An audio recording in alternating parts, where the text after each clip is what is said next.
evangeli. Tera ndishumire kubva kubhuku yaEsther, Esther chapter 6.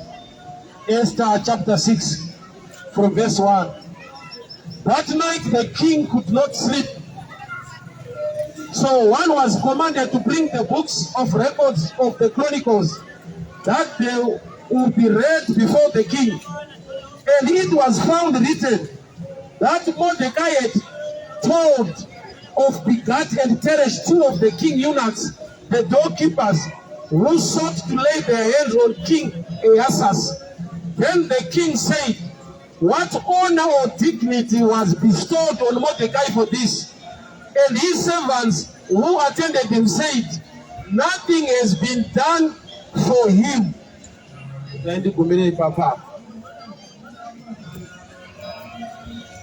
Father, we thank you for such a time to your word. Speak to us, instruct us, empower us for the glory of your name. In Jesus' mighty name I pray. Amen.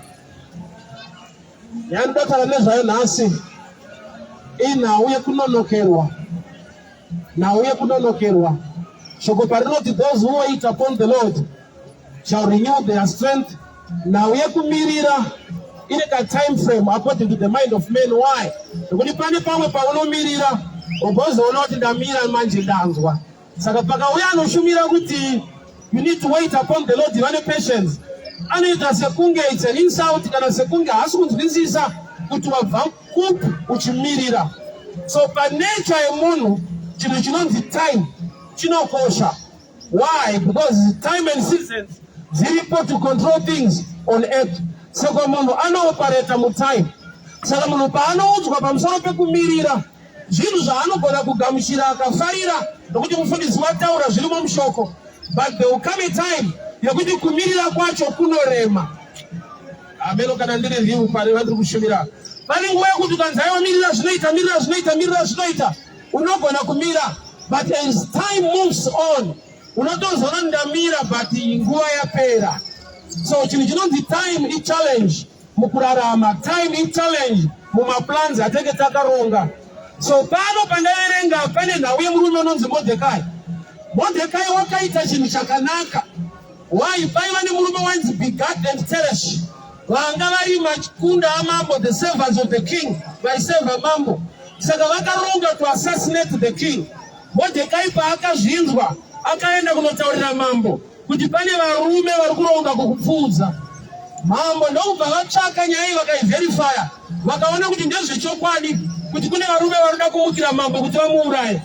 Ndokubva record iyo yanyorwa namambo mumarecords eumambo hwake kuti negore rakati pamazuva akati kune vaida kundimukira vachida kundiuraya, asi pane murume wakandisevha wakandiudza their plan. Ndikararama zvakangonyorwa bedzi, and there was no reward offered to Mordecai pachinhu chakanaka kudaro. Ndinofara uye ndinotenda nese tinozvinzwisisa kuti shoko rinoti chaunodyara ndochaunokohwa. Mordecai wakadyara upenyu kuna mambo nekuda kwekuti dai asina kutaurira mambo vaiurawa. So paakavataurira, he saved the king's life. But iye pachake he remained a man ari kugara pagate ramambo. He was a gatekeeper or a gateman. Aita chinhu chakanaka, there was no promotion to him. Aita chinhu chakanaka, society yese iri kunofambisa nyaya kuti this guy yakatengesa ningi naningi aifunza zvake zvichaita mushonai ari kuramba achingogadzikwa pagate. So wakagara pagate as a gateman for a long time. As Bible noti mumwe musi on another day the king could not sleep. Mambo wakashaiwa hope. Ndokubva vati nhasi handisi kuwana hope varume. Ndipeiwo mabhuku eumambo ndimboerenga ndichida ndichivarairwa ndichiverenga marecords eumambo. Nanzi vakabva vavhura bhuku ravo ndokubva vasvikirana nepane nyaya yemurume unonzi Mordecai ane chakanaka chaakaita but asina reward yaakaitirwa. Mambo averenga nyaya iyi ndokubva asheedza vanhu vaive within the court, the premises, kuti naimi murume anonzi Mordecai gore rakati akaitira zvakanaka izvi akaitirwawo chii ona, zvikanzi hapana chaakaitirwa. Mambo ndokubva vati handisi kuzosimuka pano pachigaro tisina kuona kuti zvaMordecai zvaitwawo zvakanaka here. nokuti wakaditira chinhu chakanaka. Handizivi kuti panga patora time yakadii nguva yakareba sei kuti mamwe vazofunga kurangarira Modhekai. Pazvinotaridza kuti pakatooneka nguva yekuti he remained a gate man while still a great destiny and honor. Pazvichiita sekunge upenyu hwake hwatoparara nangu akaita zvakanaka but hapana chinodzoka chakanaka kwaari. Reganitaura ndichidaiso, kana une zvakanaka zvawakadyara, shoko parinoti chaunodyara ndochaunokohwa. It simply means kana usati wachikohwa une guarantee yelife, nokuti Mwari ari faithful. Haungasvike mukufa usina kukohwa. Kana rati chaunodyara unokohwa, zvira kuti as long usati wawana gohwo racho, you must still have trust and faith in God. Why? Nokuti Mwari vanokuchengeta kusvika musi wazadzikiswa. It shall come to pass kuti you will enjoy life nekuda kwokuti une zvakanaka zvawakadyara zvawakaita kuna Mwari. So Modhekai remained a gate man. Let me go to David. David wakazodzwa naSamuel, but after being anointed to rule, to become a king, haana kubva ipapo akananga mupalasi. Bible rinoti wakadzokera futi kumakwai. And the time yakaenda David kunofight against Goliath, he was already anointed to rule.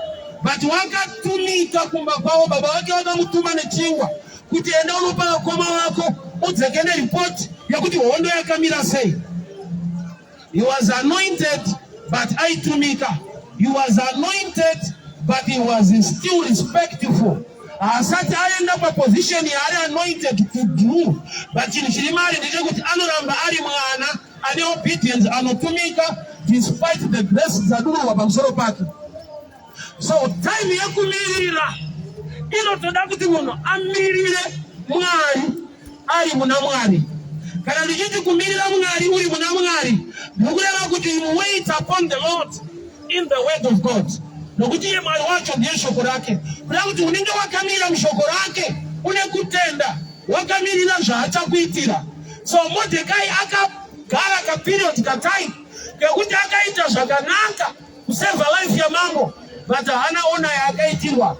Until this day, Bible rati mambo hana kurara. Sei mambo asiri kurara. Mwari vane programming ne timing yao. Vanotaura vanoti God's time is the best, and it is true. Why? Nokuti chiri kuitika pano mangwana acho kuseni kune murume akavaka magalos pekuurayira Modhekai. Ari kuuya kuzoda kukumbira signature ya mambo kuti auraye Modhekai. Saka Hamani paakamukira mangwanani achida kundopiwa honor, permission yekuti auraye Modhekai, akasvika mambo vaine plan to promote the guy. Haisi coincidence. That's the timing of God. Haisi coincidence kuti day raari kuda kuurawa, no day of promotion. Uchazvoona kuti uyu paanomukira mangwanani kuti anotaura namambo kuti ndikuda musoro waModhekai ndakavaka pekumuurayira, anosvika mambo vachiti this guy must be promoted. Pane chakanaka chinofanirwa kuitika muupenyu hwake. So kuna akamukira mangwanani achida kundopiwa signature, permission to kill Modhekai. Nyangu akamukira, it was too late. Nokuti the king haana kunge arara musi wacho. So munhu anomukira mangwanani haapite munhu asina kurara zuva racho nokuti agara akamuka. So the enemy came too late. The king was already planning to promote Modhekai. Uya ari kuuya kuzouraya nyangu amukira kuseni, it's too late. Which means kana wakaipa akaronga zvinhu zvake, he is always late paplani ya Mwari yekukusimudzira. The previous night, the king did not sleep. Mambo hana kurara. Tiri kuvatatisa kurara chii? Vari kungoshaya hope. Ndobva vati ndipeiwo mabhuku ndimboverenga marecords eumambo hwangu. Ndokuona pakanzi Modhekai saved the life of the king. I'll show you something. Let's book one. Mambo vakapiwa book, just a short picture Bible. Zvandi ndokubva vavhura. Pavakavhura ndopavakasvikoona pakanyorwa pachinzi Modhekai wakaita zvakanaka kwamuri, akasevha upenyu hwenyu. Bhuku rakakura rine mapeji akawanda. the whole night. Unepejera urongora kutadza kuverenga nekukura kwebhuku. But chakaitika nekuti mambo pavakavhura bhuku vakabva vasvikirana nepane nyaya ine chekuita naModhekai. Nyangwe bhuku rakakura, but pane nyaya yepromotion yako hapapotseki. Modhekai ari kuda kuurawa mangwanani. Mambo pavangovhura bhuku ndokubva vananga pane nhau yemurume arikuda kuurayiwa. Kureva kuti mambo havana kutora page 1, nanzi vakatora bhuku, asi ndokubva vavhura vakasvika pane chekuita naModhekai. Haisi coincidence kuti vasvikire panhau yaModhekai, nokuti munyika imwe already there is an enemy after Modhekai's head. Let me show you something. Whether you like it or not, you believe it or not, you have got enemies. Unogona kuita naro kuti vanondivengere nekushaya kwese, kushaya kunovengesa. Unogona kudetsera kuti netushoma tandinato, tushoma tunovengesa. Kushayiwa kunovengesa, kuzowana tushoma kunovengesa, kuwana zvakawanda kunovengesa futi. Hapana stage iri safe. Sauchona varoi vanoroya tucheche, kasina zvakaita, kasina zvakanoziva, kanourawa. Panoroyiwa vakomana, vasikana, majaha, mhandara, kunoroyiwa futi chembere. Hakuna stage iri safe in life. Safety yako iri mukuti rasta muna Mwari angakuchengete. So, pana ari kumukira mangwanani achida musoro wa Modhekai.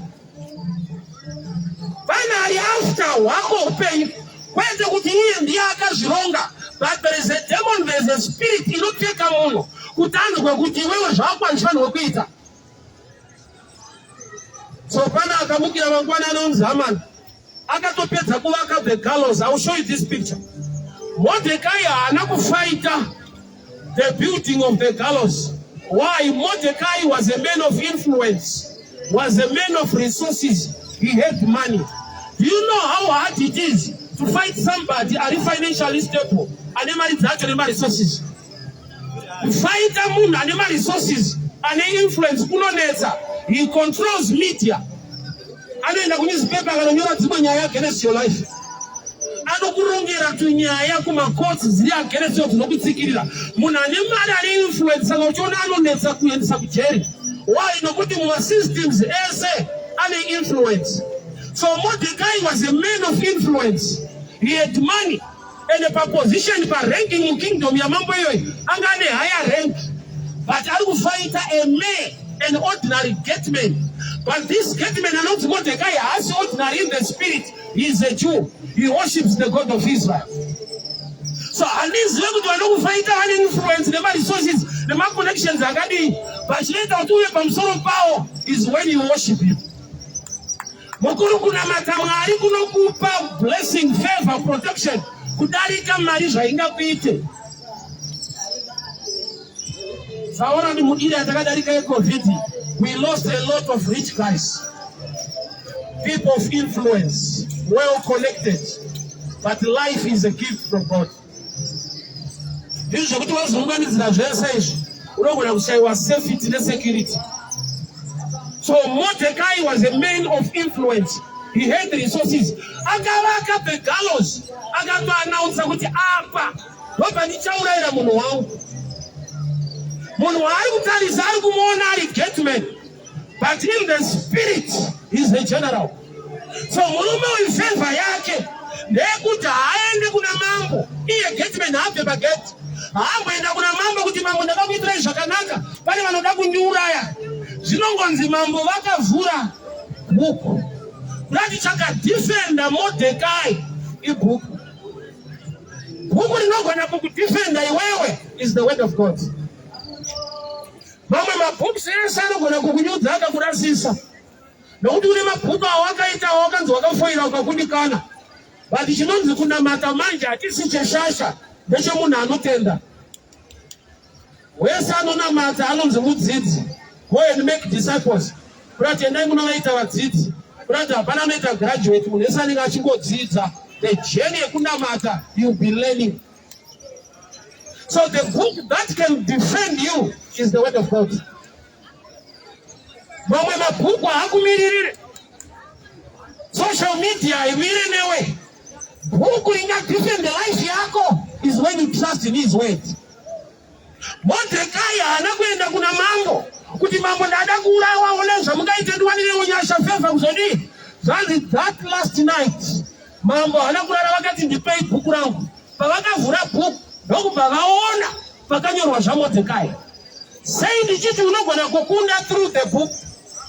Denga zvarinoita kana richidhila nemacases nemaissues ako. Haritangira tarisa nyaya yako. Rinova ratangira tarisa kuita kwako maringe zviri mubhuku rake. Kana usina kuninzwa ngatipatsimbire ndopane mari dzese papa. Denga dai ratarisa nhamo yako. Bro, responda. Dai yangu yakapera. Zvinoita ndisapere chimwe ariko ndichichema kwaari. He sees us through the book, through his word. And we all know that Jesus is the word of God.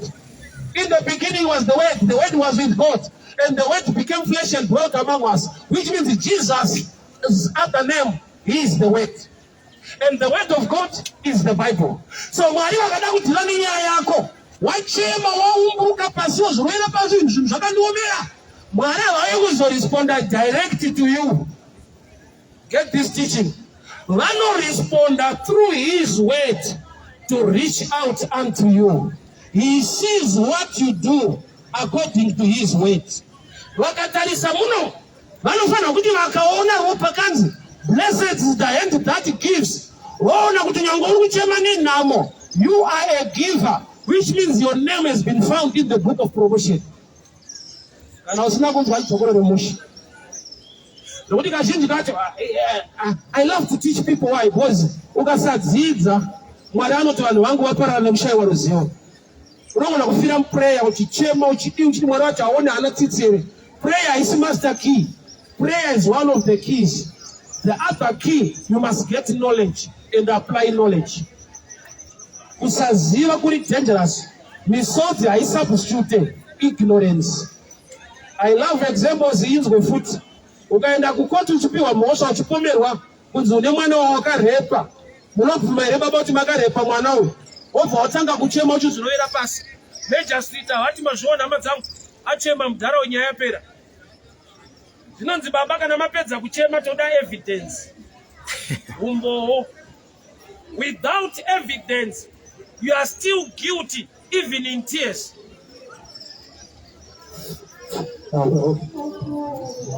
So, action yako, the lifestyle yako, no part of the answer. And I'll give you a script. Matthew chapter 6, verse 6. You know, when you pray, kanama kunyengetera, pindai pakawanda in the closet, movara door. The God who sees what you do will reward you. So the reward is connected to what you do, not your tears or what you are looking for. Sandikini nofana kuita Bible. Ile kile kwa surprise. Nokuti vazhinji wedu tachema. I'm sure I need my batteries. It will last up. I think I'll take it up. Matthew 6 verse 6. The God who sees what you do will reward you. So the reward is connected to what you do, not to tears. Utaanda chema but Mwari hasi kundinzwa hama dzangu ndachema. But ndanya yangu isinganzwike. Ndosaka Mwari vati ndishumire muupenyu wako. Ava respond kumisodzi ne situation. Ukazoona vauya kumisodzi ne situation, vanotanga vaona. Vanoti kudii kuna Moses. Enda unoburitsa vanhu vangu munhapa. Nokuti ndanzwa kuchema kwavo. Uye ndarangarira sungano yandakaita naAbrahama. Kureva kuti Mwari anzwa kuchema kwavana veIsraeri. It was not enough to take them out. Chichakazova a benchmark yekuti Mwari avaburitse. Zvanzi ndanzwa kuchema kwavo. Uye ndarangarira sungano yandakaita naAbrahama. So there was a covenant all written down. So the tears yakareminder Mwari the covenant. Krati Mwari hana kuti vanhu vachema. I want to take them out. Akati nyangwe vachema. What will move me to take them out? I have remembered the covenant I write down with Abraham. So tears are not enough. Ichocho chibate chinobohwa chinorwadza, but tears are not enough. Kuchema kuti Mwari here, Mwari here. Kana kuti munoti Mwari azive here, anoziva. Anotoziva kuti auzive. Saka akatonyora kuti vanhu vangu vaparara nekushaiwa zivo. Situation dzedu idzi hadzina kukura kuti Mwari atadze kutibatsira. Kana kuti akaomerwa kana kuti akawandirwa. There is a principle iri missing. Ipi principle yekuti vanhu vanofungidzira kuti Mwari anouya waona situation yako obatikana nayo oigadzirisa. Tsitsi dzaMwari dzakavigwa mushoko rake. I love examples of but let's say you are a member yeMAS ambulance. Unosubscribe amari. Wafona kuti uyaenda kuara wazvidzikanya chigunwe. Uri kuchitungwiza. Wofona kuti tone ambulance neno uchipatara nachana chigunwe. You are a member unosubscribe unokusamari dzako. They will drive ambulance yavo vachitungwiza. Let's say vasvika panonzi pachinhamo pai. Voona mukadzi ane nhumbu. Ari juu kutobatsirwa, ari kutoumburuka, ari kuchema. Unoziva kuti driver akaita zvetsitsi zvekuti member yedu yakwara chigunwe, but nyaya mai iri serious. Obva atyora ambulance, otakura mai aoendesa kuchipatara. Anodzingwa basa, iye ane kunzwisa kwakadaro. Why? Company yaioperate netsitsi inoperate pachimembership kuti unobvisa here. Vakashanda netsitsi vanoita loss. Zvamuzvichaiyo inodaro. Let's say vari kunoviga munhu. Vachiviga munhu obvamuka. Panext pari kuvigwa munhu asina kana COVID. Havati haina chadzoka naro panext vanongova pai. Unovigwa uri pabonde iroro. Havashande netsitsi. Rinodzoka kusitoro. Tsitsi dzaMwari dzakavigwa mushoko rawo.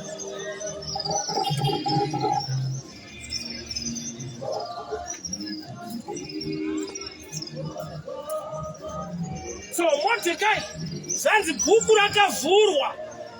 Kwete kuti mambo vakanzwa kuchema kwa Mordecai. Nhasi I'm a bit stubborn. Ndoda kutombomira kuchema. Check what you do. Why does not trigger the reward of the blessing? Tears are not enough. Vazhinji vakaudza kuti ukachema so kuna Mwari anoona kuchema kwako.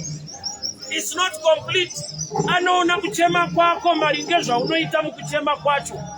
Shoko rangu rinoti those who plant in tears are eating those who plant tears. Tears are not seeds. Jesu akaona mamai vaichema vafirwa nemwana. That's Luke chapter 7. Amai vafirwa nemwana wavo pagedhe 9. Jesu haana kutanga nekumutsa mwana. Akaenda kuna mai vari kuchema ndokubva ati mai nyararai. Amai pavakanyarara ndopaakaenda kunomutsa mwana. Toda kuti tione chinhu ichi. Kuchema kwakaita kuti Jesu azive kuti ava ndoamai vacho. But akaitei paakaona vachichema, akavapa vhangeri rekumira kuchema. Kumira kuchema isaini yekuti vanotenda zvichaitwa naJesu. Kumira kuchema yaiva picture yefaith. Why? Nokuti zvinochemedza zvichiripo. Kana vafirwa mwana wavo ari mukofino, ukavati nyararai, vanoti ndonyararirei situation ndiyo iyi. But vapa kunyarara mwana ari mukofino asati amuka, vanorespecta ataura nawo, uye vanoziva ability yake. So kuchema kuri two-sided. Pane kuchema kwekungota, pane kutamba ndomabirire zvinhu. Kogoita kuchema kwekuti uri kuchema hako, but there's a plan, there is knowledge, you know what to do. That's why even Jesu wacho paRazaro akachema. But azota hasi ari kuchema nokuti hagoni kumutsa Razaro. Kuchema kwaJesu kwakaitwa pakuchema vapenyu vari kudhauta ability yake. Nokuti mashoko ekuti dai manga muri pano hanzvadzi yedu haifa anoshora kuti mune chinono kana tichikudai in time munotsika-tsika uye nyangwe mauya hapana zvamunogona. Mazwi ekuti dai manga muri pano anoshora. Saka chakapa Jesu kuchema kuti vanhu havazive nekuti madira kuna past tense. I am the same yesterday, today and forever. Zvamaindida nezuro ndikasauya ndikatouya nhasi yamaida nezuro inoitika futi nhasi. He is the same yesterday, today and forever. Saka hatenderwe kuti dai manga muri pano. Why? Because he is the same. So chaichema anga asingacheme Lazaro, aichema vacho vafirwa levo yekuziva kwawo. Chinochemedza Mwari kusaziva kwemunhu, ability nenyasha dziri kuna Mwari. One day that's 2014, pandaenda kuVIT tichita zvedriving izvi. First pandakatanga ndakapasa the 4th time. 3 times pandaifoira pane chinhu wani chasina kuti ndakashandisa. Une option yekuti ukaona kuti uri kurivhesa haukwanise kupinda, unosumudza ruoko wopiwa option yekuita restart. Hameno kana pana unozwisisa. Option iyo chakaita nditadze kuishandisa kupanika. Kupanika kunoita kuti utadze kuziva mamwe ma-advantages. So, zvekuti wekudriving school akatanga kuzondiona ndanzi ndakundikana. Akandibvunza kuti wakundikana papi? Ndazviona ndakurivhesa kuti handipinde pandamanikidzira. Zvikanzi ingawani kune option yekuti ukaona kuti haupinde unosumudza ruoko wopiwa option to restart. Wadi kushandisa mukana iwoyo. Ndakati apero zvakondibatawo. Zvoreva kuti ndandisiri dofo pakudhiraivha, ndiri dofo pakushandisa mikana. Hapana ndozwa. Tsitsi dzaMwari hadzisi pakuti ukachema wouya woita zvinhu, ukaita munamatoko wani wouya woita zvinhu. Let me give you this statement. Mwari havapindure munamato nokuti munhu anamata. Mwari vanopindura munamato wemunhu anonamata kana anamata. Sanda kupa difference. Kunamata kuita zvinotaura Mwari, munamato kutaura kuna Mwari, kuna Mwari. So Mwari havapindure munamato nokuti munhu anamata. Waitwa chero munhu anogona kunamatawo zvaoma. Saka Mwari vanopindura munamato wemunhu anonamata. Kunamata kuita zvinotaura Mwari. So ukazotaura kuna Mwari zvaunoda kuitirwa, unenge wakatsikwa paplatform yezvaunoita. Modhekai anawerekana apromotwa asimudzirwa. Zvanzi mambo vakati ndipeiwo mabhuku eumambo hwangu. Pavakavhura mabhuku avakoronike vakatarisa marekodzi eumambo, vakaona Modhekai zvakanaka zvaakaita. Vakati murume uyu akaitirwei? Kuda kuti Modhekai haasi kupromotwa nokuti ane chichemo, ari kupromotwa nyangwe paine challenge nekuda kwezvakanaka zvaakaita. So respond yaMwari yakarigwa mune zvaunoita kudarika zvaunoitwa. My enemies akakuwandira, vanhu vakakudzvanyirira kana wakachema, Mwari haambouya kusaidi kwako nokuti wakawandirwa nevakakumaka. Anotanga acheka kuti iwe uri kusaidi kwake here. I'm sorry and I'll repeat.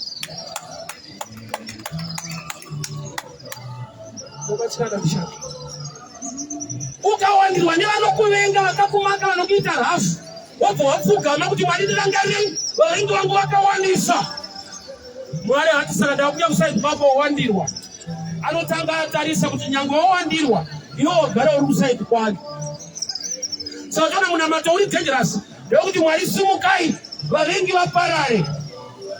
Gava Mwari paanosimuka achida kuparadza vavengi, anotanga atarisa kuti uri kusaidi kwani, ungangodaro uri mumwoyo vengi vacho. Why? Because kunonzi kuvenga iye kusaita zvaanotaura. So respond yaMwari pasituation yako, haisi pamisotsi. Dai Mwari ainspekta misotsi zvokuti akangoda munhu achema atemba kare anogadzirisa. Dai Africa iri nani? As a continent, we cry a lot. Why? Because tinotoberekwa zvakadzvanya. WaAfrica unyanyoda kutidzwa kuita prayer, nhamo inokuisa pakona, unochema wega. Kune vandatodzidzwa kuti kana zvaoma unodai, isu takatoberekwa mune zvakaoma. Tinotoziva. Ndakamboenda kuholiday kumushawo. Pane vafana vandakaona soti vanatudiki. Vana itoto vamene tiri kumagrade 3 or 4. Ana gogo epamusha ipapo vakaenda kutaundi kunoita something. Watinoswara tichichaira pamba kubika kudi. Saka ndaineseka kuti at this age, itsendi rudziya ukapafana. Ndikaona kuti nhamo pachayo icollege. Haudi unyanyoudzwa, zvikaoma unogona. Anuzazwe zvinoti zvalikolei zvakaomesha uri pari nani zvinogoneka nokuti vanozviita isi type yako but vakaberekwa musystem inenge isiri yako. Ndakaenda kumusha ndikasvika amai vakagara kukicheni ndakangopinda nevana vapfana vakangogara 3 minutes nokubva tobuda. Gogo wakati komuti zeya zvikuru zvikandi kuti wakanyanya chokuda musodzi. Ivo gogo vane 3 hours varimo no misodzi. So ndaimboita pfungwa yekuti ndofunga Mutembera akasimba ndikadiscover kuti hakusi kusimba. Mazuva vakatanga kugara kumusha vaitombobudawo misodzi. System yakazova damaged zvokuti kusabuda musodzi hakusi kusimba kukuvara.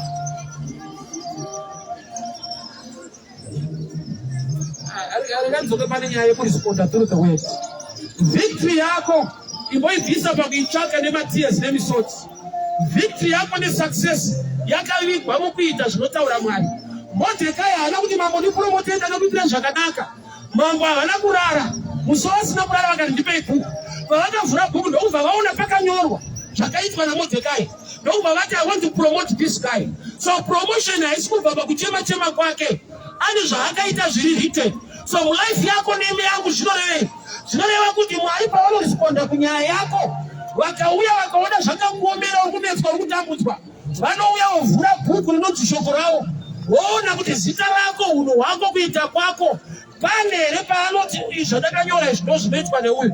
Kana kuti rako zita rikashayikwa karekta yako ikashayikwa mushoko Mwari vanoita sekunge havaone nhamo yako kana kuinzwa.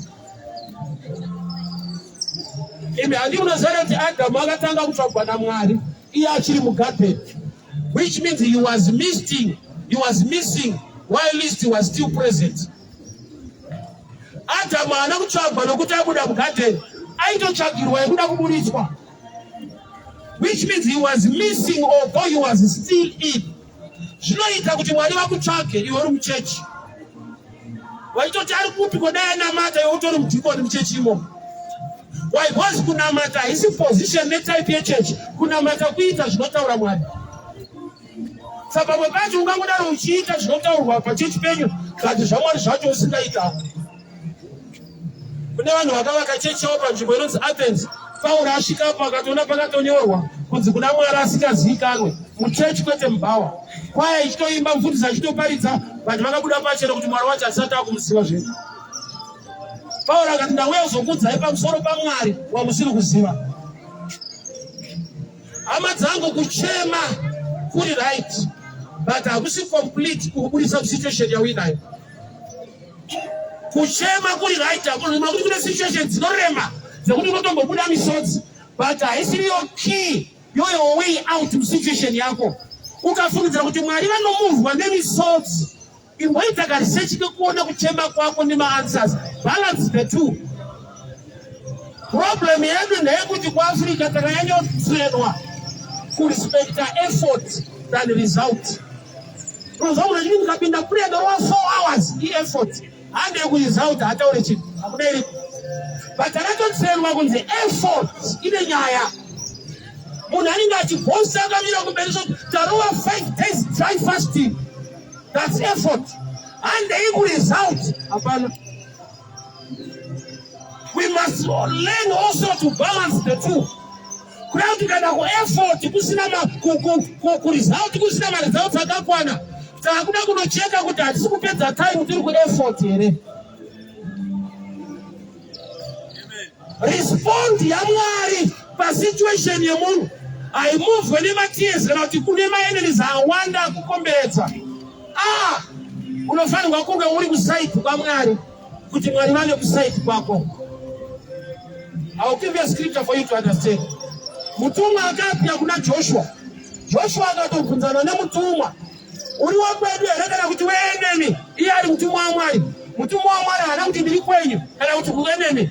Ati no, ndiri mutumwa wehondo dzaJehovha. Kuti iwe ndiwe unofanirwa kusarudza side rekuenda iwe Joshua. Mwari haasi kusaidi kwako, iwe ndiwe unofanirwa kuenda kusaidi kuna Mwari. Maenemies akakuwandira Mwari hakunzwire tsitsi kuti anokuwadzwa peta ndimubatsire. Why? Because pamwe pacho urimwe enemy yake yawandirwa nevamwe. Ima uzoti muroyi anomboroyiwawo futi. Azvimuvhe Mwari kuti dzaroyiwa ndoza muroyi ndezvake. ise mtima kuwadzana mpora.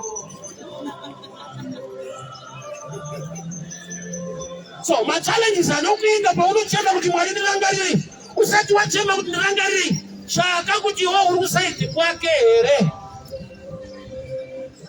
So respond through the word, through the book, not through tears.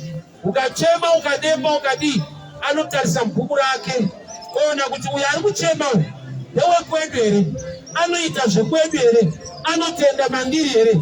Akaona kuti kwaka huko zvembuku ahuite uri kungochema, haakwanise kukubatsira. And I'll give you another example. Ndokatese takabona wrestling inonzi yematabos. Ukarohwa zvakanyanya ukachema zvakanyanya, mumwe wako haatenderwe kupindira nokuti wanyanyorohwa, haatenderwe kupindira nokuti wakuwadzwa ende wachema.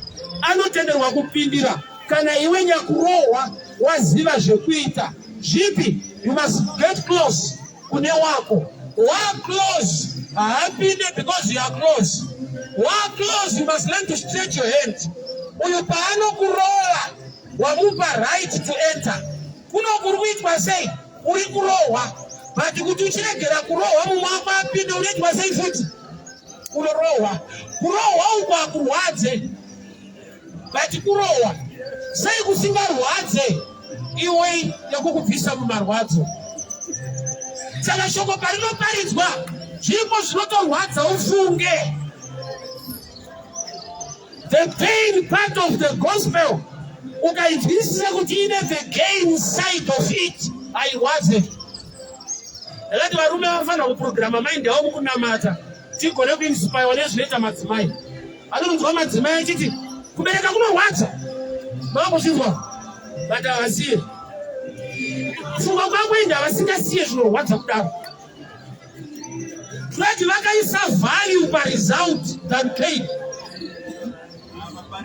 Ichokwadi kuti kubereka kunorwadza but mukadzi asiye. Sei akaisa value pamwana kudarika marwadzo.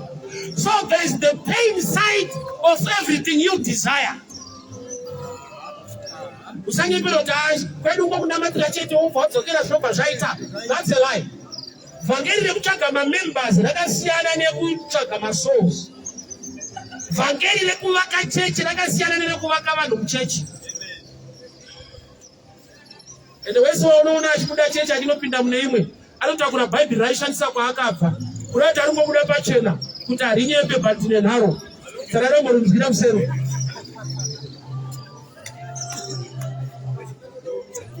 The principles are the same. Zvichida pamwe unoda kuudzwa nenzira yakatirerukei, but uchiudzwa the same story. Besi dzinoitirwa vana vadiki kuprimary havawanzowanza madigits, vanowanza nyaya. Paiva nemombe 5, munhu akazokumbira 2, vakasara ngani, uri kuchinzwa iri nyaya. Nyaya ndeyemadigits maths. Tinotaura wanze nyaya, size inoda kuwanzirwa zvisina basa. Zvine basa zvoitwa zvishoma, but kana wakura manje tinowanza zvine basa. Vapfana vafanire kubaiwa ma-injections. Why? Because injection rinorwadza chete kwavari.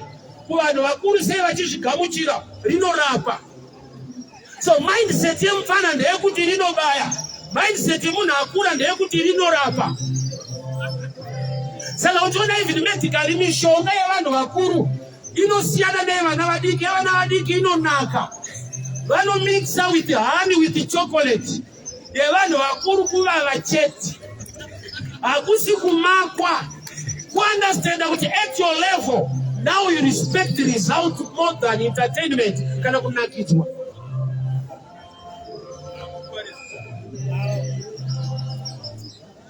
So vhangeri raJoshua riri a bit dangerous congregation.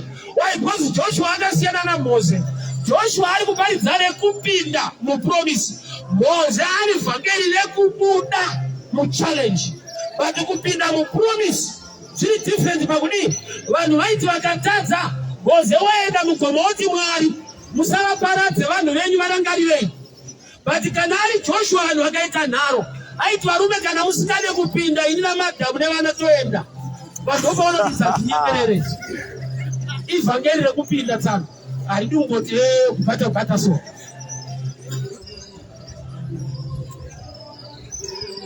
evangeli rekutsvaga result chatakabvira kuEgypt. Why? Because hakuna chinopowa chakuti kunyika wakabva but hauna life inotaridza Mwari wacho. Varume vanosangana nawo kulanchi wanga vachiseka pane imwe clip yataitaura so.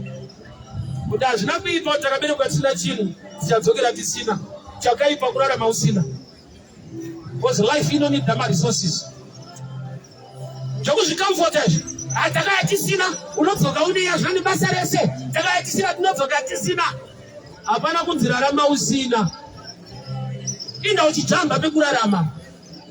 Takaya tisina todzoka tisina. Inda pfungwa yako ine kungodzokera chete. Ende kudzokera kwacho tikadzokera izvezvi tikubatire pfuti unotiza. Haudi. Kurarama unoda kararamiro kana kushukura Mwari haudi. Unotenge munhu ari destined for heaven chete. Result ine nyaya. So respond yaMwari. Mordekai promotion yake kunjengesa rufu paakaitwa akanjengeswa sei. Mambo vakati ndipei bhuku. Bhuku ndokubva ravhurwa. Zvanzi ndokubva vananga pane zita raMordekai zvakanaka zvaakaita. Yeti kuna Hamani amukira kuseni ane zvakaipa zvaari kuda kumuitira. So zvakaipa zvaunoda kuitirwa zvinofanirwa kuitwa account ane zvakanaka zvaunoita. Kwete kuti hauna chakanaka chaunoita waitirwa chakaipa kuchema chete kuti Mwari muone weshe unondikuwadza unokuwara. I'm here to warn you and to empower you. Unokuwara zvishua. Tsitsi dzaMwari hadzina kuibva pakuti wachema stereki wamukirwa stereki. Uri kusaidi kwake. Bhuku parakavhurwa zvakaona pakanyorwa kuti Mordekai ane zvakanaka zvaakaita anodeserve promotion. Hamani achimukira mangwanani, he was too late because the book was already opened. So bhuku rinodefenda life yako manje is the word of God. Rinokudefenda sei not by reading, by applying what it says. Namo painouya chida kukuataka uchichema kuti Mwari ndinokuwara zvina zvina kumira mushi. Mwari vanovhura bhuku rawo woona zviga maprinciples avakataura anodzidzisa munhu munhamo. Wotarisa iwewe woona kuti inge unotoita zviri mushoko rake. So havatendere kuti chikuatake. Why? Because zvaunoita zvinorwa nezvida kuitwa kwauri. Saka vanobva taiwa basa rese rakaitwa pamuchinjikwa ikwa Jesu akati it is finished. Izvi rekuti zvapera kana kuti it is finished rinoreva kuti pane zvapera kuti woutange uzive zvekuita.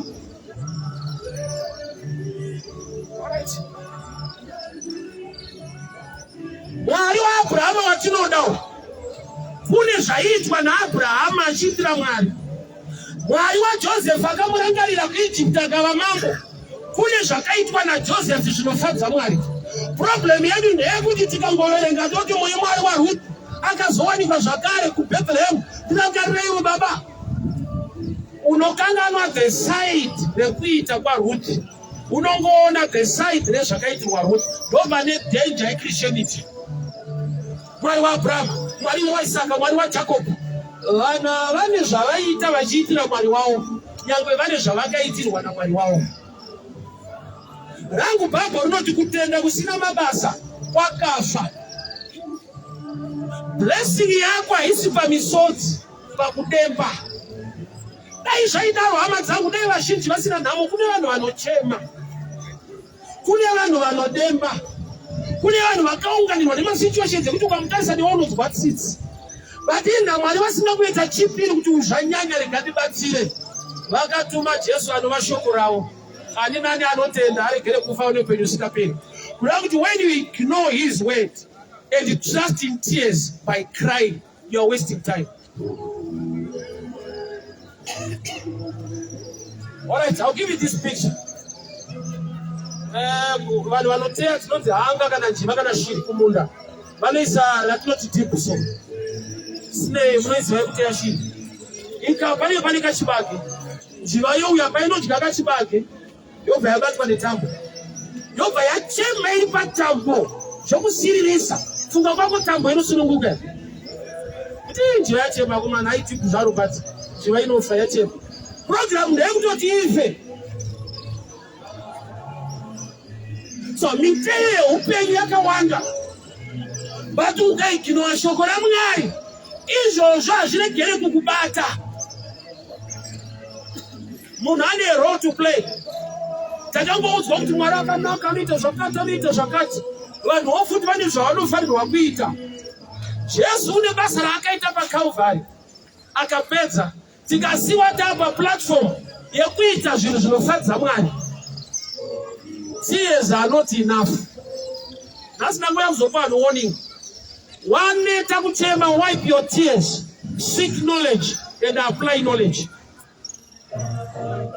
Ufunge life iri stubborn zvekudaro. Price yeshuga kuchembere isinaende kubasa. No price yeshuga kuna minister. Hakuna muridzi weshongo noti agogo zvakaoma tora ine nedhora. Anobroka. Ma-principles ebusiness. Business kana vachitaura zvemaprice havataure mamiriro evanhu muupenyu. Kushirika kuti shuga inoita dhora. Kuna minister $2, same price tag. Ndonyika yaunorarama iri stubborn kudaro. Why? Because hatibiri kumasituations akafanana. But chinotiyananisa nekutifananidza. When we obey the word and apply it, for God is just and faithful to redeem you. Uyu Mordecai anakwenda kunochema kuna mambo kuti mambo ndoda kuurawa naHaman. Haman was a man of influence. He had money, he had influence, resources, he had power. Akasvika pakupedza kuvaka pekuraira munhu pasina munhu akamudisturba. Mari yekuvaka yanga iripo. Akainfluensa vanhu vese musociety. Signature one yange yasara ndeyamambo kuti saina apa ndiuraye munhu wangu. Saka Mordecai akaibuda sei? He ari an ordinary gateman. He was a worshiper of the Almighty God. Mwari vane metsi yavakamurongera yaakagona kushandisa. Paida kuurawa mambo akaenda kuna mambo akaudza mambo information iyoyo zvikanyorwa mubhuku. Then akavhurwa bhuku zvanzi mambo vakavhura pakanyorwa zvaMordecai. Bhaibheri rapo zita rinofanirwa kuwanikwa imomo, kwete as Joseph or Samson, but as your character. Zvinonzi naMwari ngatiitei zvinofadza Mwari, ukazviita uri kukonzera zita rako kunyorwa kuita kuti panouya challenge Mwari haatarise kuchema kwako. Nyange wachema anotarisa covenant yaakaita. Zvanzi Moses enda unondiburitsira vanhu nhamo vana veIsraeri. Ndanzwa kuchema kwavo. That was not enough. Ndikarangarira sungano yandakaita naAbraham. There was a covenant despite kuti pane vanhu vari kuchema. Tears are not enough. Zvakafanana nemitambo masports kubhora. Saka uchiona kuti even as a soccer player are so talented anotsvagirwa coach, which means the gift is not enough. You need somebody with wisdom, with skill, with knowledge to sharpen your gift. Gift is enough. Talent is not enough. So uchiona kune vanhu vari talented munhu zvinhu zvavanoita muupenyu but vasiri successful. It's not enough. What I saw ndine chipo changu pane kule kwanoenda hakuna kwaunoenda. Why? Because it's not enough. Saka ndinarangarira Mordecai nhasi nokuti ndaverenga bhuku rikandiratidza kuti ane zvakanaka zvaakaita akaitirwei zvikanzi hapana. So chitaimu chahapana ichi manje chinoda vanhu kuti varambe vakamira muna Mwari, because iripo period yekuti uchiita zvakanaka muna Mwari but there is nothing to show. Nokuti vasingana matondombodiseka kuti chechi chakupengesai muri kubatirirwa mari dzese muri kubvisa ikoko muchizoenendai muri kukuwadzwa mahara zvishande. Period iyoyo iripo. But it will not last forever. Why? Because God is so faithful. Mordecai haana kutaudza mambo kuti muri kuurawa. Aseva mambo mangwana kuseni abviswa pageti zagetman atoo chef. Akadzokera kunoita gateman after a good report. Even Joseph, after being anointed by Samuel, akadzokera back to become a shepherd. Akatozotuma kuendesa chingwa kuvakoma na baba wake ari an anointed king, but not yet in the palace. So that period iriko yakuti Joseph aitodza vanhu kuti ndito David kuti nditone zodza the next king yari kumakwai vanhu vamuiti tsano itai mushi maneta nekufudza makwaya Hakuna mambo akadai. He was anointed but not yet in the palace. There was a process. He was still waiting upon the Lord. I've come to tell you this, trust and wait upon him. He's so faithful. You will not die, you will testify the goodness of the Lord.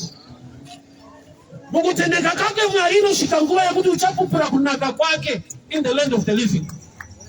It's a matter of time. Mordecai anangoitwa chef overnight. Hata ule kuti mambo munoda kuurawa. Mambo wakanyora mbuku mpaka tora time. Ili a written thing, but pasina promotion and favor to him. I've come to tell you this, whatever you are doing is written. Shakanyorwa munamwari. And there will come a time, God's time is the best. Same room yakabva promote pamangwana acho kuseni. Nokuti dera get a promotion. Dora ila dera ifanwa kuurawa. Which means when the enemy comes like a flood, the Spirit of the Lord will raise the standard. Which means the coming of the enemy, why not then the standard to be lifted? Sambuzongo watlako zita buku likavurwa. Riri mwere. Mwari wakavura buku lao. Bakati blessed the end that gives. Wone wo uchichemane namu. Wofunga ele kuti can I skip the scriptures and ignore them to bless you? Ashigone. Mwari muranda wa shoko lake. Zita lako ngaliwanikwe mu book. Why you fight through the book? Mordecai anakufighta Haman. The book rakamira on his favor. Baba tinokumirira mune zvamwari asi prophet asi bishop. And now we explain. It's good and I respect prophets and bishops, but hear this statement. Genesis 18. Wakaenda kumba kwa Abraham. Laida wenda nokunona isamoto ku Sodom. Wakati wabuda muchiwanzi chemba ya Abraham. Abraham linoti. Mwari wakati ndikavanzira Abraham zvatuda kuita muSodom. Abraham audzwa. He began to intercede. Zanzi Mwari mukawana vanhu 50 mungapise kunarese nemoto. Mwari wakati for the sake of 50 I will spare them. Abraham ndobva apenya musoro ndobva azivaida kuti 50 avawanike kunotsva munhu. Mwari mukawana 40. Abraham ndokuona kuti pa 40 kungotaura hangu but nyaya ndikuda Lot netiwana kwake. Ndobva adzika kusvika pa 10. Abraham is a friend of God, is a prophet of God. Akaintercede on behalf of Sodom in figures. Akati mukawana 10. Mwari wakati I'm okay with 10. Vatuma ndobva vapinda muSodom. Makabuda vanhu 10 here? No. Lot, his wife, nevanasikana vake 4. 6 were missing. Inda Mwari wasina kuti munhu wamwe muprofita anamata kuti 10. Takungonhonga orando muli kuti minamato waAbraham kuti nyatsounzwa. Abraham, a true prophet of God, akaintercede in terms of figures, but denga raburitsa 10, makabuda 4. Sei vakaburitsa 4, Abraham ati 10. Vakashayikwa 6 vacho vakabhiyevha se4. Vamwe vese they were against the angels. Only the house of Lot ndo yakaita welcome the angels. Saka chiri kudefenda vanhu haasi mafigures aitwa muintercession, is the character of the people. Saka uchiona pane pamwe pakuti kana muprofita ane power sei akakunamatira zvako hazvichinji. Ende unoona kutochinja chechi zvoregera kuchinja futi. Wopedza wakuti ndakusiya vese vanakana power kuvharana. Jesu ari mwana waMwari aiti akaporesa munhu haanga asingazviboste. Aiti kutenda kwako, your faith has made you whole, which means there is a role to play kuti uwane a complete answer. Jesu akati kuti even usina faith unoita zvinhu panapa. Kutenda kwako, which means you have a role to play. Onza munyeperwa kwese kuma chechi kwamugenda mukauya kwedu kwedu kungopinda cheti Mwari anenge achiita zvinhu kutsvaga members. True gospel empowerment is to teach people to know what to do to receive the blessing. The Matthew 6 verse 6 yet, the God who sees what you do will reward you. Reward is connected by membership in church. It is connected by action. That is what we are looking at in the church. You can't let us church method of Komborero. Aigo. Who they are no Komborero church. kwenda kuti church inokonzera vanhu kupomborerwa. No, hakuna church ine power. Rangu shoko rote, there is power in the name of Jesus, not in the church. Dai iko yekuti ukapinda unopomborerwa, daitokutipa kuti sanje tisanganeko vanhu vasimuka. Yese anokuudza kuti ndoinoita kuti unopomborerwa ende unoita research. Kune vanhu vari pamahwani imomo, vamwe vakabuda, vamwe vari kunyara kubuda, vamwe vari kuverengera kubuda.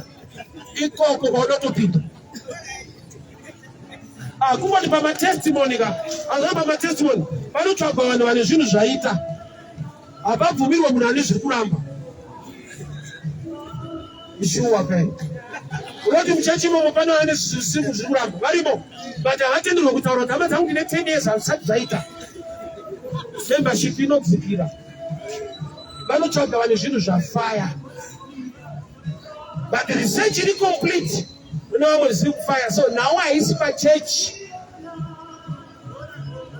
You never never find out all level. Come on, I got next 9 Timothy. I got pass 6 my 2 piece. Indicator my D. So I didn't know my teacher got serious. One got very serious. Why do the great say? Did I see some my team? Did I change?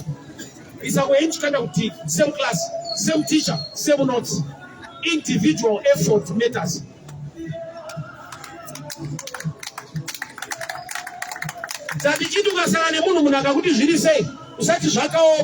That's a wrong answer. Why? Because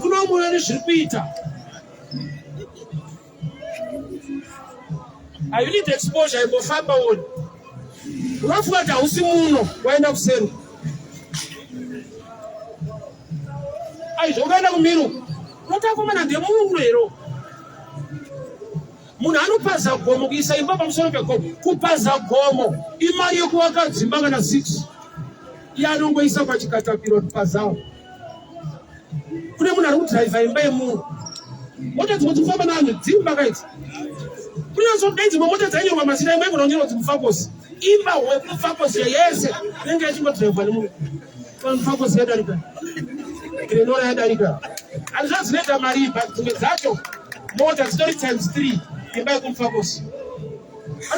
Achitorumba menyu achidhiraivha. Munhu munyika. Why? Hazviomeri munhu wese. Pane zvimwe zvinozikanwa nezvinoitwa nevamwe musituation inorema iyoyo zvavamwe zvichiita. Saka kudiwa kuti as an individual ona kuti uri kuitei. Kuchema is not enough. Mukachema kuna Mwari, Mwari unoona kuchema kwenyu, unoona misodzi yenyu. Haisi complete answer. Pakuchema kwako pa situation. You need to know what to do. Pane zvaunofanirwa kuziva woita zvokonzera ma results. That as Africa or as church, let us learn to respect the results more than effort. Why? Because takatrainwa kuda effort than result. Effort ichi kunzwa munhu achiti kapinda prayer ndibude nozobuda mangwana effort. Wabuda mangwana woitei? Hapana, nozopinda futi. Ende pamberi pevanhu votonzi wakaoma munhu. Unenge wakaoma wakaomerwa vhesi ikawanda kuoma nokuomerwa. Wabuda imomo got 450 rand tiende kumba. 2 hours dry fasting. Why? But I want to teach my effort. Ku result kune challenge. The pain part of the story that leads to gain. Iyo pain nakati itase munhu anodya fish. Fish haisi safe. Samtona vanodika avapiwe but inonaka but haisi safe zvekudaro. Ukaidya zvedzungu tinoswera takugomonewe. Nemanakiro ayo yese inoda discipline baba. Kugona kupatsanura munzwa nenyama. But ansanda munzwa munhu akaramwa kuti because ine minzwa saka handidyi. Anoti aiwa ndoiseparate.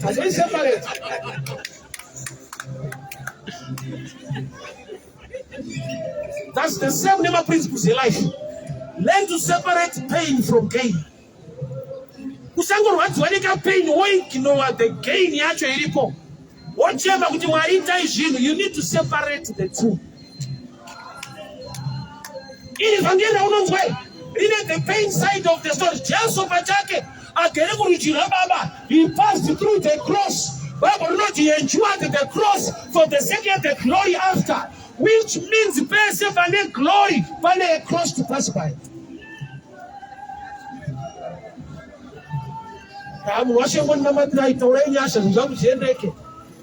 be prayed for. It's not enough. You teach a principle. You know just shit away. Because for that parent, Mati Marikuya. Gorino Nerako, Gorino Nerako, Katila from Tara. Raborno Kati when you beat a wako. See my own chin.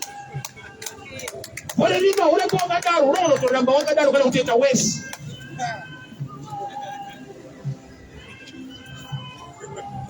When much fun wakubuda minji to my miracles machine jakaitwa faro akaoma moyo. Was it not the last miracle? Last miracle on the hippie. Pagaya mtuma chura ya wanu. Aka uya say mtuma. Panga papati wa fageri le kura ya shao. Iwa wanene Israel. Kura ya mapa ya wajisa pato. So rufani wakutanga ku enemy. Wakatanga in the house of Israel. Wakazuraya mapa ya misero papato. When I come, I will pass over. Which means the pass over. It picture a loss and gain together. Loss in the part, Pakura Junjab. Kutubuda Minji, Panika loss carry involved. Kura Jabo. And the Ekura Makwa Evangeli Lakatina K, Kumunanema by 3, 4, 5. I can't go from Kutenda 1. I don't know I'm a pastor. I don't talk my shoe. When I said Vangeli, race at any time.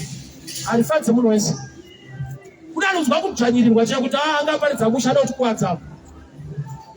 Imagine Munafama ne Mike in Moses. Mu congregation in Israel. Uraya imakwai. You are talking about Mukutengara ko one. Unaweza karapazo hizo na kuna matando da party I am a party track and to rock mashura. Aina Uraya shiti. Because alikushikire pa proper time, pa proper season. Rinokushikira at any time, but you must know the value of doing what God says. Ine kuchikona na ilenga teacher anorola, why because the atri wa madofu area yedu kurowa jet. So instead of improve, kutune gere kurowa, nekuverenga one kuwa serious, da improve wrong side, da icheka zima short jeni ndo virikita. Kuna da igatira defense better success.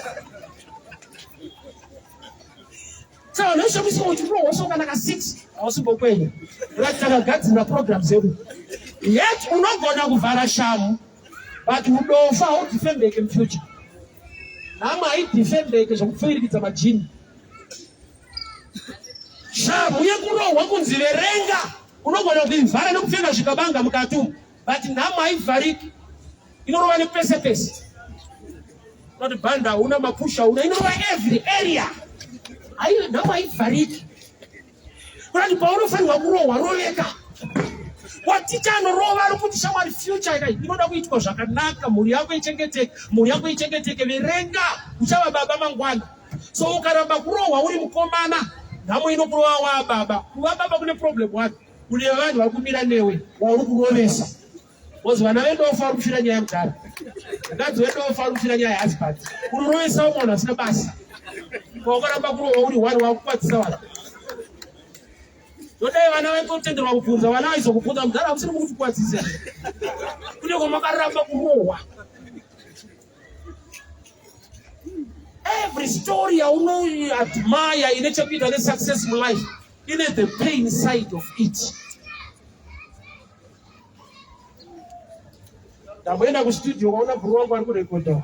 People they celebrate this guy. But I should have studio and I think it's a little more. In room we put a number window. Okana studio. Eh, Okana msina enough ventilation. Zier my Okana mafika my vest what you record. So we are going to so I want to congratulate our musician. Joy is say I will know either way side. You have a marriage. Marriage is not a responsibility more than entertainment. Just for a Tony Famba Messing, don't get people. Now one. You know, I got married at 20, so I got my brother. I'm going to take your time. Programs are waiting at Maya. You know what say? Take your time, mature, make a plan. So I'm not trying to don't stop me. Because I brand them fan sure. I'm not going to go marine the road, I'm not going to stop America. So the coolest ED. Like if I don't want to buy in a coolest, Mama hours, the man with my hours. I'm going to open it up my face out of the road.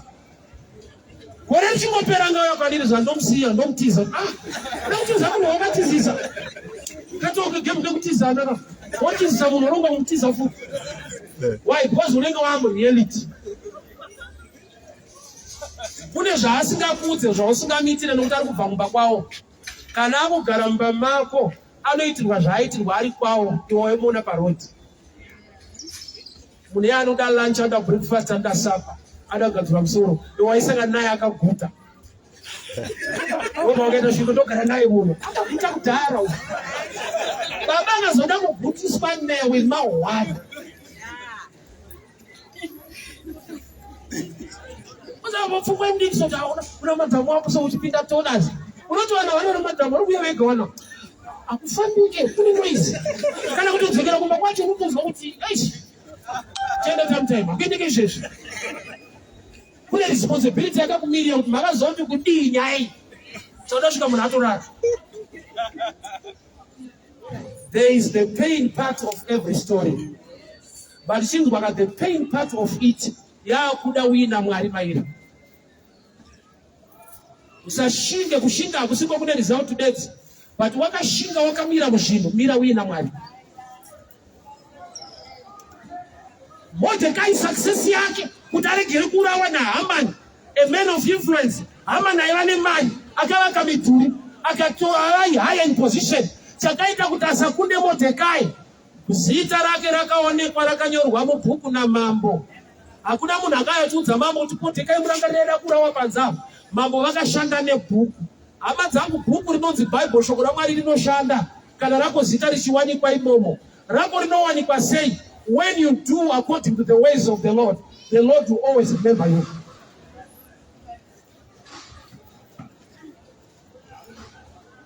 Zvipo zvakaunzwa nemawise men Jesu aberekwa.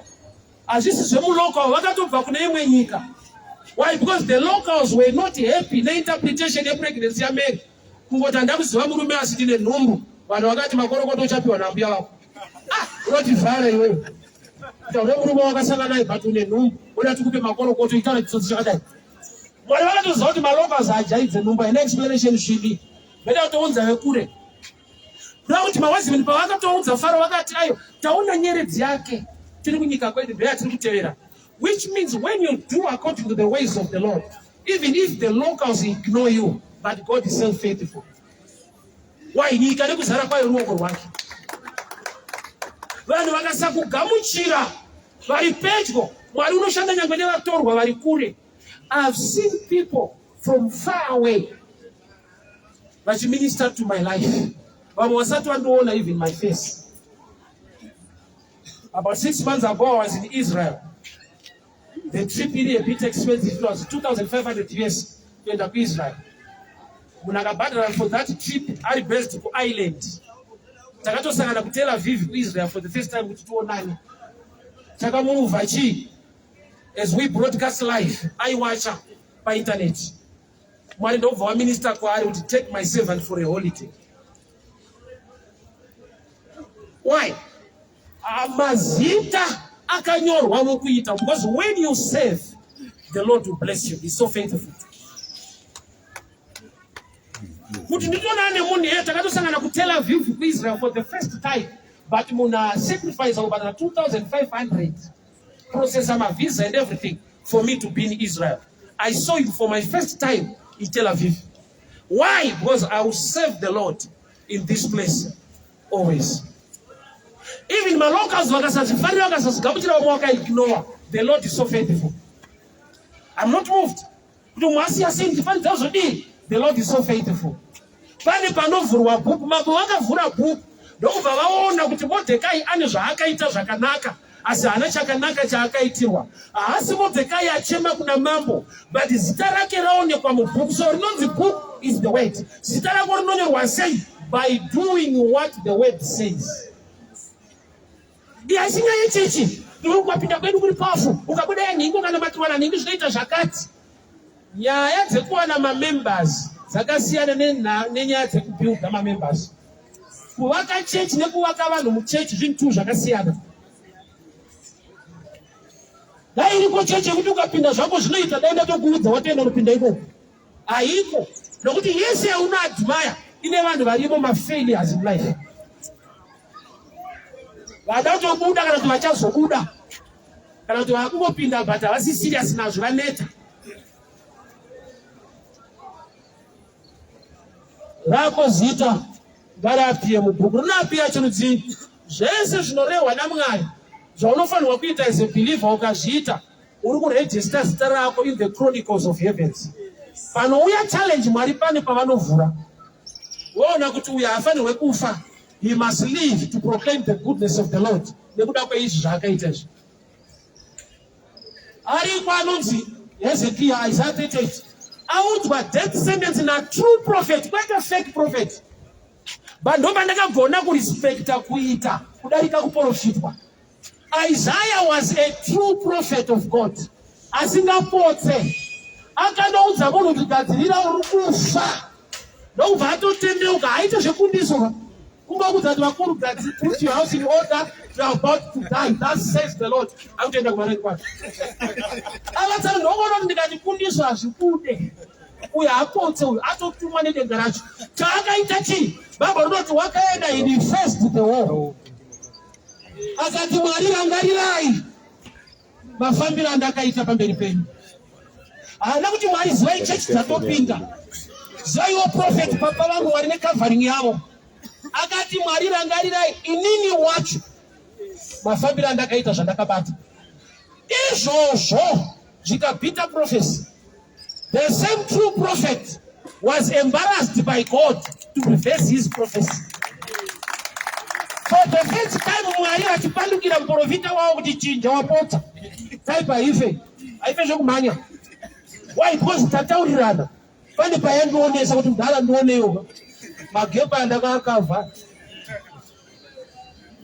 Muprofita wechokwadi akaembarasa vanhu kuti haatsano maakuchovha 15.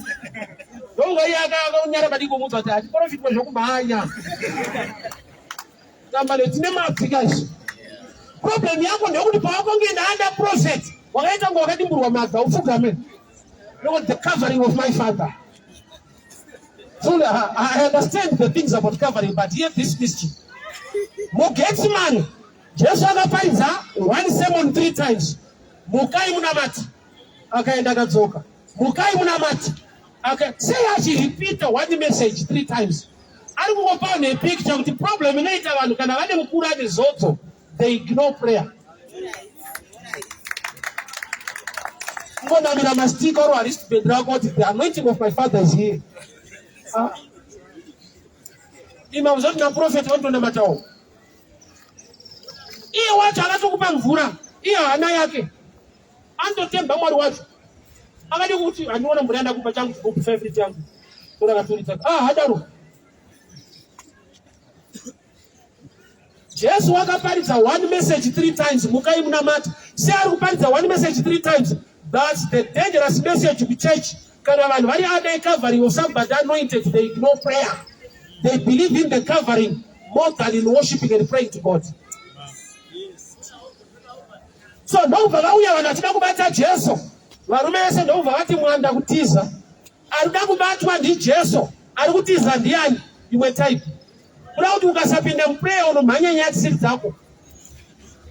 Unotiza usiri kutsvagwa. Unorarama life yefear. Why? Because Jesu wacho muprayer atogamuchira nyaya yekuenda paCalvary. But Peter nokuti haasi muprayer arikuda kudefenda munhu abvuma kuenda. Anototora bhevha rake kupisa munzeve. Ari kurwira Jesu, gamba Jesu wacho ati baba ndakuenda nokuti kuda kwenyu. Kuti ukasava neprayer life unofighta pasingafaitwe. Why? Because haunzwe uye hauzive kutaura kwaMwari. Peter ndinzwa ari kudefenda Jesu. Gamba ari kurwisa mission yake nokuti iye muridzi abvuma kuenda paCalvary. But you want to check and unozati Vari kutodefenda kudaro ane era yaari kuita concerning himself, not Jesus. Ipi pavakadaro vakanzi I will make you fishers of men. Fishers of men kuparidzira vanhu vane nzeve. Iye akuitei? Akubvisa nzeve dzacho. Urati akutozvimba basa. Pane kutoparidzira vanhu nzeve, uri kufamba uchicheka nzeve dzodzo. Why? Nokuti prayer life yake yanga yaneta. I'm sure my time is done. Ndina mati, wale vatiitire nyasha. Baba tinokutendai mazita nekutara kuupenyu hwedu. Empower us not to do what the word says. Mazita edu ngaawanikwe mukurangarirwa nekuda kwezvatichabata. Tisimbisei tigonesei muzita raJesu Kristu weNazareta. Amen. I'm sorry, tomorrow I'm not around. The conference Kamtari, so I'll be back here on Monday. Mwari wakunopafadzei, ufambe munyasha murugare, Mwari wakuchengetei.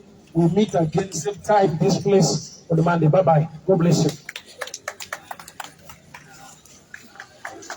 Listen. Yeah, a long time. God bless you.